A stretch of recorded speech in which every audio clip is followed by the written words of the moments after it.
Thinking about moving to Ottawa? You've heard it's safe, clean, and great for families. But what if I told you there's a lot more beneath the surface that no one's talking about? Well, today I'm going to be sharing 5 things that don't make the marketing brochures, but every buyer, newcomer, and relocating family should absolutely know before making Ottawa home. But before we get into it, show reel, hit it.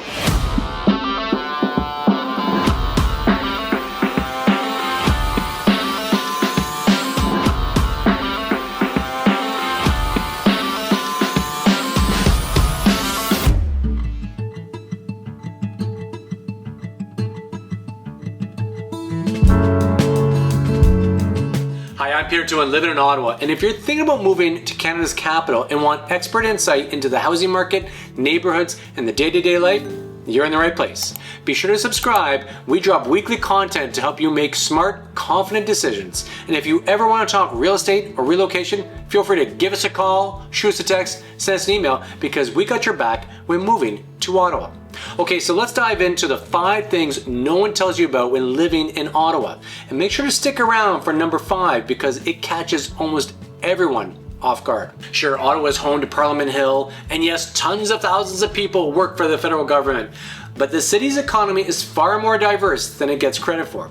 One unique advantage: government and tech often collaborate here, from procurement opportunities to pilot programs in smart city infrastructure.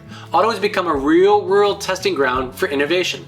In fact, the Canada North Tech Hub, often called Silicon Valley North, is booming with companies like Nokia, Ericsson, and QNX, and countless startups in AI, cybersecurity, and e-commerce. And from SaaS, clean tech companies are hiring software developers, engineers, and product managers, and data scientists at a rapid pace.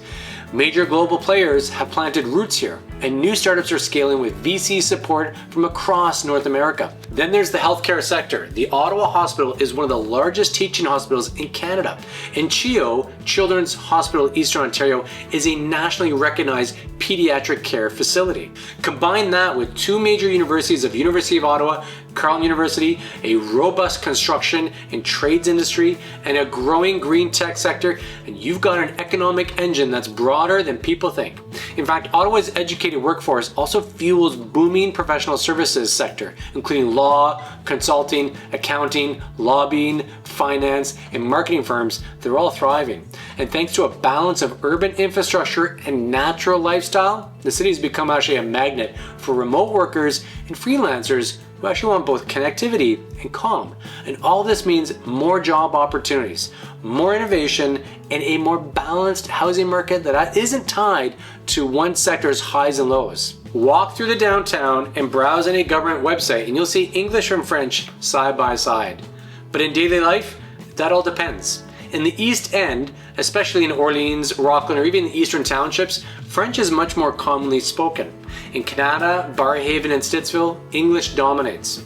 Understanding Ottawa's unique education system is critical if you have kids. The city operates under 4 school boards: English Public, OCDSB, English Catholic, the OCSB, French Public, CEPEO, and the French Catholic, CECCE. It's a lot of acronyms. Each has different enrollment criteria and catchment areas to be aware of. And some areas actually offer early French immersion while others don't. You'll want to actually investigate school performance, available programs, and the proximity before you buy, based on where the location of the house is. And even if you don't have children, remember that bilingual neighborhoods often have higher property demand, better services, and greater long-term resale appeal. In Ottawa, we don't have to drive far to find peace and quiet. From skating on the Rideau Canal in the winter to biking over 800 plus kilometers of multi-use trails, this is a city where the outdoors is actually built into how people live their lives. And what's unique about Ottawa is that the nature isn't seasonal. It's actually year-round. In winter, locals embrace snowshoeing, cross-country skiing, even winter biking.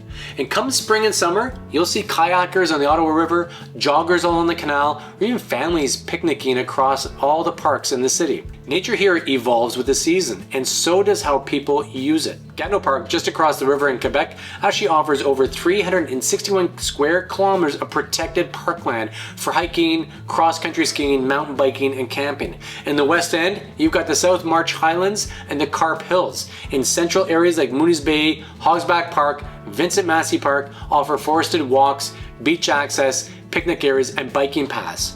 And the Greenbelt actually encircles the Ottawa with conservation areas of trails, giving suburban residents near instant access to natural settings. And one of my favorites is the Experimental Farm. It's absolutely beautiful for night walks with the dog, even going in the Arboretum afterwards.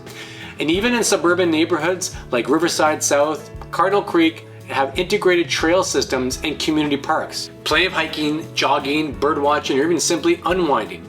Don't even think it twice about it. It's not just recreation, it's a part of the city's rhythm. In newer suburbs, builders are designing communities around natural features. You'll find stormwater ponds that double as skating rinks, trailheads that actually start right at the end of a cul-de-sac, and protected forested pockets woven directly into the neighborhood layouts. Nature isn't an afterthought, it's actually part of the selling feature here in Ottawa. If you're coming from major metro areas like Toronto or Vancouver, Ottawa's slower pace can be a surprise. Downtown doesn't buzz late into the night the same way that those cities do. And many restaurants and cafes and shops close early, even on weekends. But there's a flip side to that. Less traffic, cleaner streets, and an overall sense of calm that actually makes the city feel more safe, especially for families and retirees. And while Ottawa has its cultural hotspots like the National Arts Gallery, even the Byward Market, or even Lansdowne, it's more laid back in nature. That said, the cultural scene is alive and growing. Neighborhoods like Hintonburg, Wellington West, even the Glebe offer great food, craft breweries, galleries, and local markets. And weekly events pop up, festivals and growing multicultural communities bring that flavor and that variety that people love. And places like Little Italy, Chinatown, even Beechwood Avenue are developing strong foodie identities. So it's not that Ottawa is boring, it's just that it doesn't yell about it. You have to tune in. Ottawa's real estate market isn't as predictable as some might think. Unlike Toronto and Vancouver, where nearly every neighborhood tends to trend upwards, Ottawa is more, nuanced. Some neighborhoods actually like Alta Vista, even the Civic Hospital and the Glebe, hold their value consistently due to their central locations, large lots, and the proximity to hospitals and schools. And their charming older homes as well, which are, some of the Glebe are absolutely beautiful. Others like Riverside Park, Finley Creek, and Avalon tend to offer newer homes with family-oriented layouts. But price fluctuations can occur depending on the inventory and the builder developments in those areas. Walkability, access to French immersion, transit proximity, and even snow removal reliability can influence resale on properties. Ottawa is also unique in how property taxes, utility costs, especially with school zone desirability, can swing values from block to block. And whether you're buying a condo downtown, or a townhome in Barrhaven, or even a heritage home in New Edinburgh, make sure you understand what drives demand in those specific areas. New neighborhoods are constantly emerging. It's almost all directions to the east, south, and west, where master plan communities are actually reshaping the suburban landscape here in Ottawa.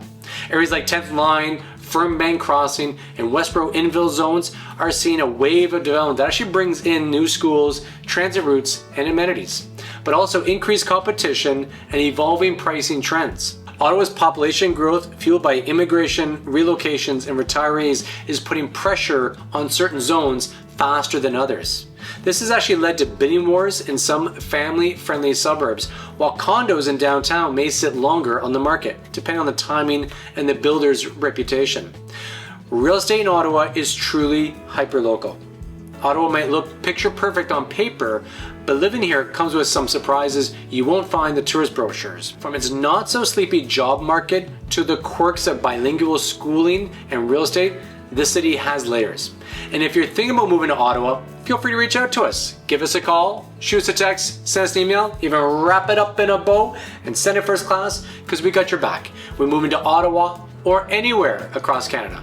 Each and every week, we're bringing brand new videos just like this one. So make sure to tap that subscribe button and click that bell so you're notified each and every time we do a brand new video. Till next time, take care.